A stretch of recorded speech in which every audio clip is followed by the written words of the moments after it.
be on the owner section on the illustration or no? Yeah, that'd be good. All right, so I think to make go him. ahead and, yeah, happier with it? I think so.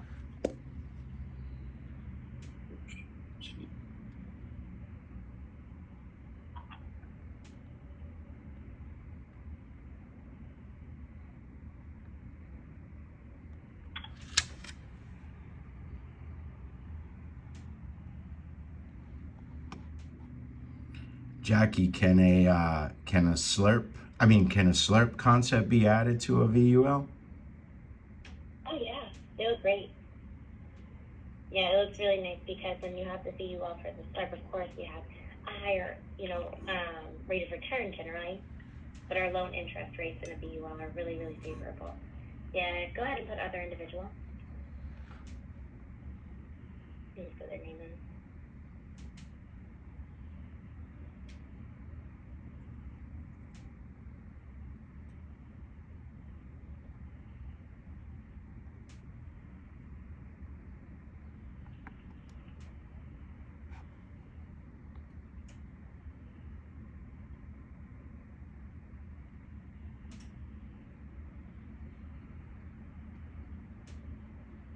You do that, go ahead and go to your base policy.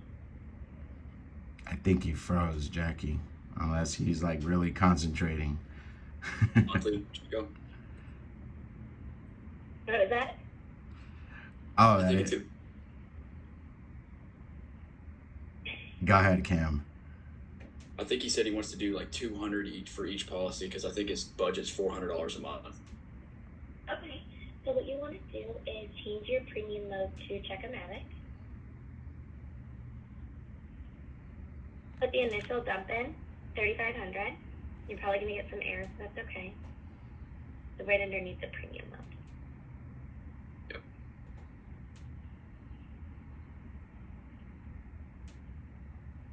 All right, so then, and remind me, because we have the death benefit option on facing out plus cash value for this one, correct? We should have had the death benefit option on facing out plus cash value. What's the difference, Jackie? Yeah, difference is we need less death. So the modal premium is the guideline annual premium right here. And with that, you'll see they're able to add in more dollars for the same amount of death benefit. So said another way, we'll be able to really maximize the cash on this. That's probably how I would go about doing it. But yeah, try 175 again, yeah. I want you to go to your solves too. Do I just keep lowering it until I get to around that 200 mark? No, go to your solves. Because your solves page, change your premium to $200 because what's going to happen is we want to make sure we have a few things going on here. So where it says guideline annual premium, click plan premium and put 200. And how long do you want to put that in for? He's 42 right now, and then his target, his retirement, like I'm just basing it off his target fund and his 401k, so it said 2045. So what that would be age? For 20 years. 20 years, yeah.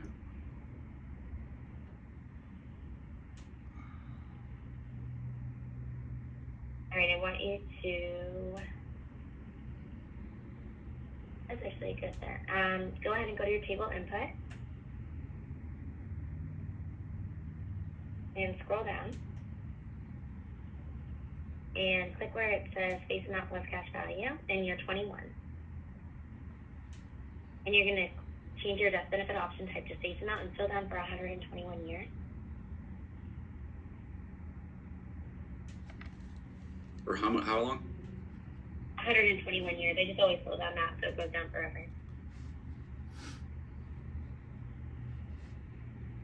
All right, so we did a few things here. We exceeded the guideline annual premium, but not by too much. The reason we exceeded the guideline premium was because we have that dump in going in. But go ahead and illustrate this now.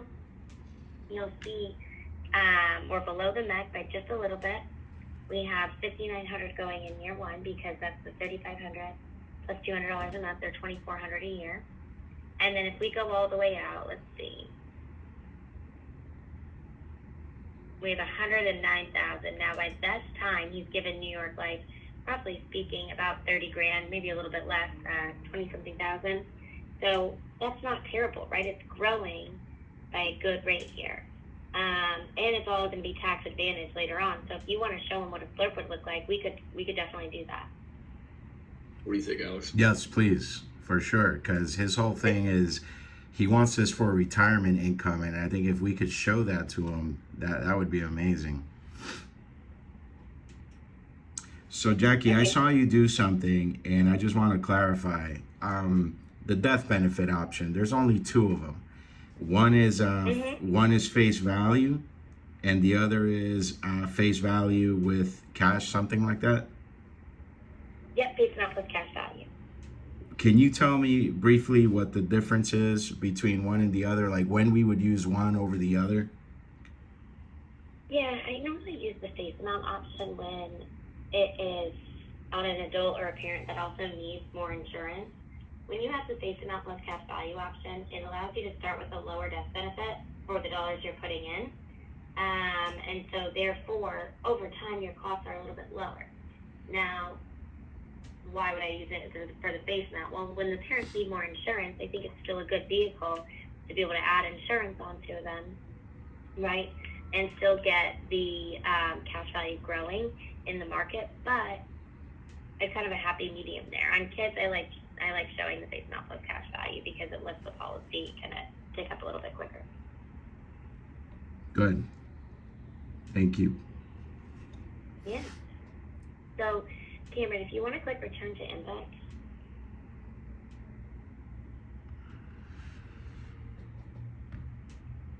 And on the left-hand side of the screen, can you click where it says add a concept? Click the last one.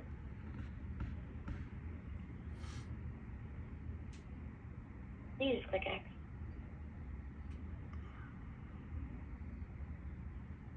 Or cancel, either one. There you go. And go right into concept design.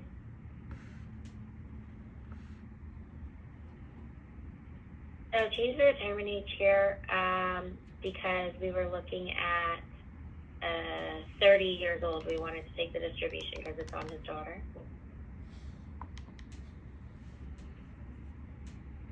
And then go down to the last section, the withdrawal section, and you're going to change that to say show withdrawals from age 30 for, 20 years.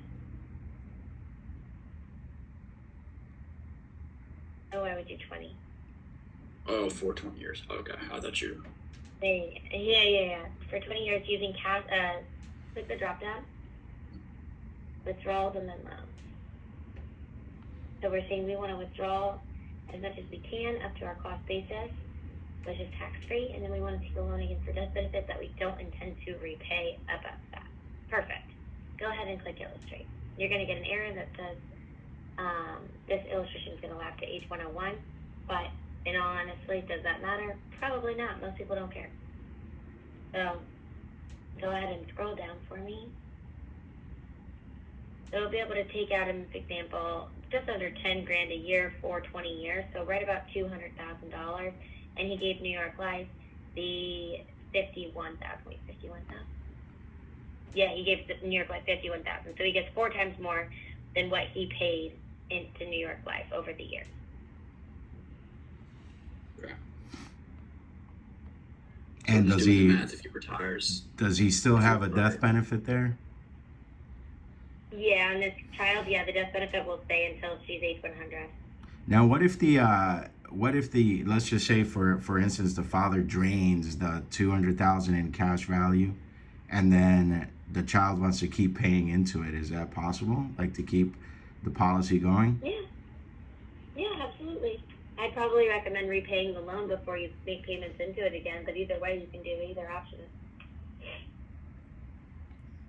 Yeah, because you would replenish the whole thing again, right? Mm-hmm. Jackie, so the other one that we're going to do is exactly the same. So I think we can replicate exactly what you just helped us with. Okay. I do have a couple of questions for you, though, in the initial design. Cam, would you mind going back to like exit out of the inputs, and then we'll just print this in a moment. But go back to where it says VUL. There you go. Or Yeah. So on the client screen, we're basically just entering the insured and the owner's information, right? That's pretty standard. On base policy, I think I'm pretty clear on the death benefit option that you selected and why. Check-O-Matic is good. The 7702 test options, it's right now it's set to guideline premium test. Is that also always what we keep it at? Most of the time. Sometimes we'll use the other one. But most of the time we use this one if we're doing just steady payments in. That's for steady payments. Yeah, if you were doing like, I don't know, a 5-pay, we would use the cash value accumulation test. Or if you were doing, you know, I don't know, $100,000 dump in, a large dump in, we might use that so we don't hit guideline restrictions. But in this case, I would use guideline premium test. That's what you're going to want most of the time. Okay. Now, I know like with whole life insurance and whatnot, if we were going to do a large dump in, we would have a section on the right-hand side that tells us what the MEC limit is and like on what year it's going to MEC and whatnot. Is that the same here? Yeah, we'll show you the MEC premium. It might not say on the right if it's going to MEC, but you could click show alert from the top and it will always let you know if it's going to MEC or not.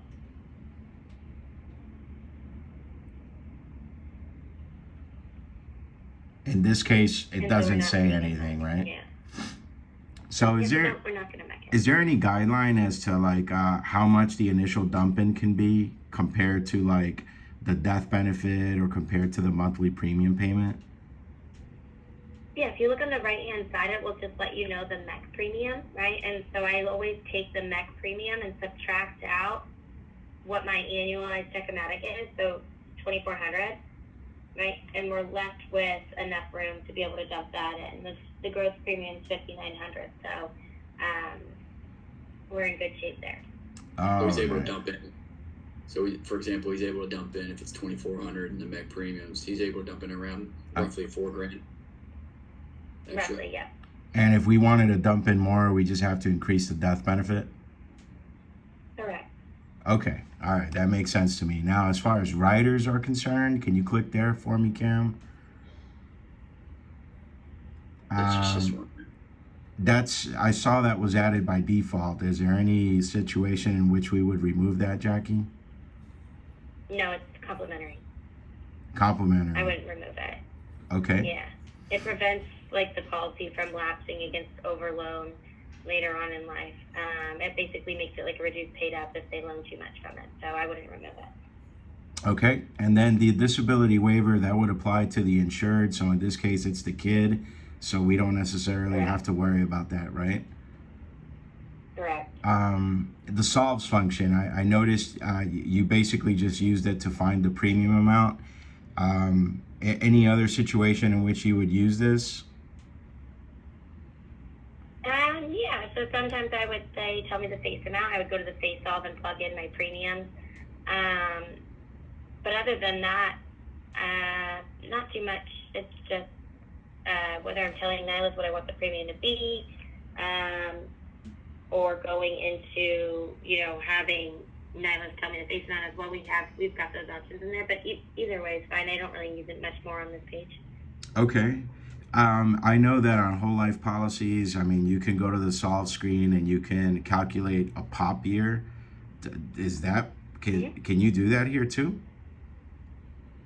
No, because we can't premium offset it. Technically, you know, it's never going to be fully paid up. All we're doing is just showing the premium stopping. So we are showing them stopping, but you can't pop it. There's no dividends or anything like that. Gotcha. Okay, so yeah, that makes sense. Now that you say it that way, of course. Now, the way to show the premiums stopping is by going into the table input as where Cam is, and changing the face amount plus cash value, changing it to face amount, Yep. and that would stop it, right? Mhm.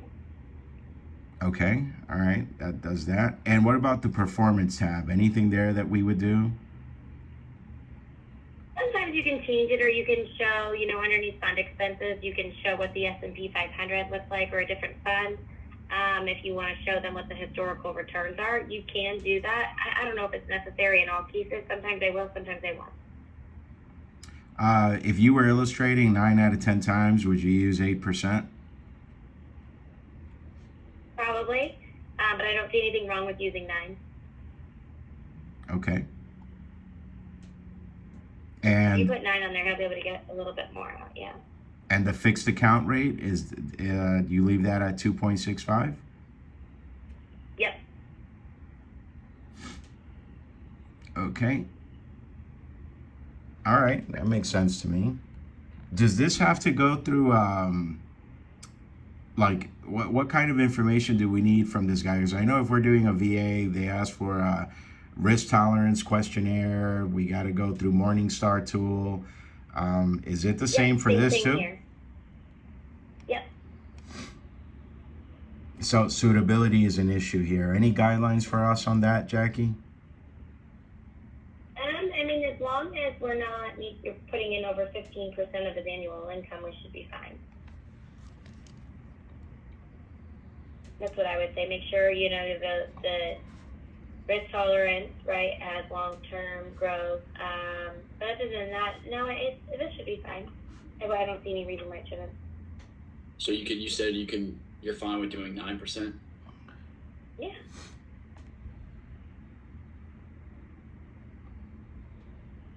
Okay. And no fund selections, right? We just change it to 9% and that's it? Yeah, you can do that. That's fine. Absolutely. And if you illustrate it now, you'll see a much higher SERP income.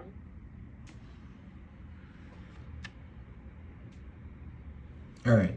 So in the beginning of the conversation, I had you share with us like some of the pros that you would see, right? I heard you say something like VUL as a supercharged Roth. I heard you say the withdrawals are tax-free. I heard you say you can loan against it for a very low interest rate. What were the guidelines on that? I think last time you told us it was like 2% or 3%. Yeah, so the loan interest rate, years 1 through 10 is 3%. Year 11 and on, it's 2%. And any year that you have a loan, you also get a 2% credit towards your cash value.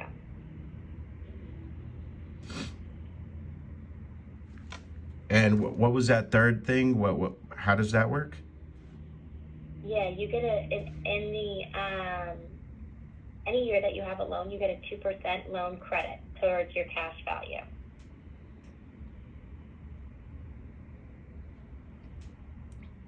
All right. So what would that mean exactly then? I mean, like if my loan interest rate is 3% and I get a 2% credit towards my cash value, does that mean that my actual cost for taking out the money is 1%?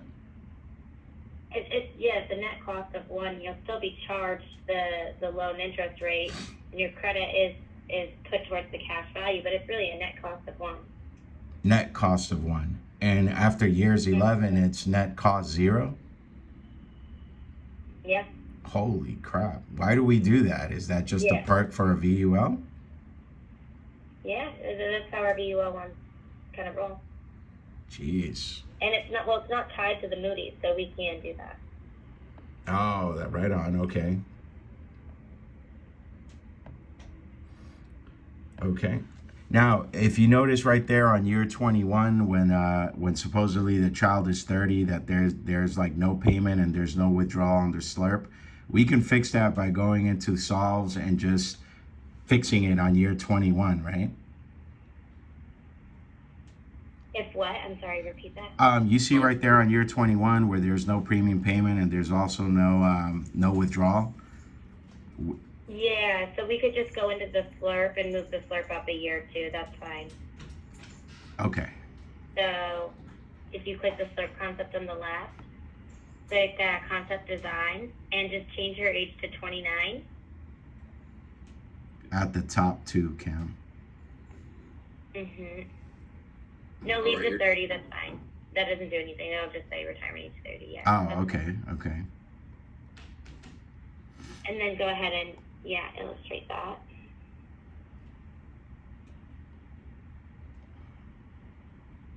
Okay.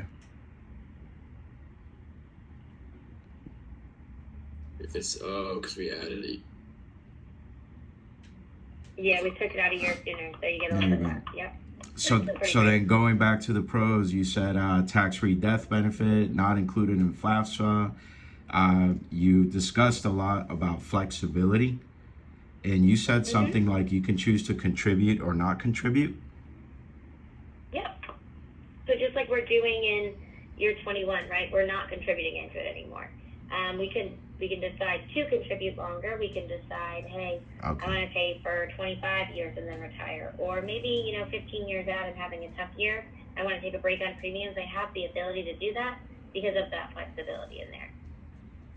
And that's just what, a phone call to New York Life? Phone call to the agent? Yep. Okay. Yep.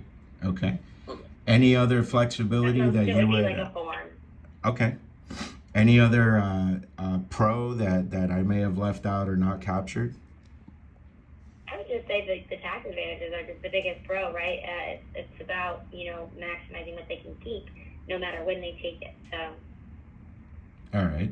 Now, in whole life, normally when we see a slurp number, I would say, well, in this case, let's say it's 11,000 a year. I would just do the math, calculate taxable equivalent based on the individual's tax rate, and then I would 4% rule it to find out the bigger number.